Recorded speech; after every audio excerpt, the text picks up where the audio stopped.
ready to keep your customer conversations flowing and your business thriving with Aisensy.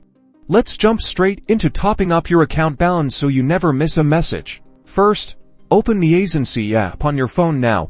Look for your profile icon or the settings menu, typically found in the bottom right corner or at the top left of your screen. Tap on it to access your account settings. Inside your account settings, find the billing or recharge option. This is where you manage your account credits. It might also be labeled as wallet or top up. Go ahead and tap on that option. You'll now see the different recharge amounts available. Choose the credit amount that best suits your needs. You'll also see available payment methods like credit card, debit card, or other options provided. Select your preferred payment method. Next, you'll be prompted to enter your payment details. Make sure to fill in all the required information accurately, including your card number, expiry date, and CVV code. Aisensy uses secure payment gateways to protect your financial information.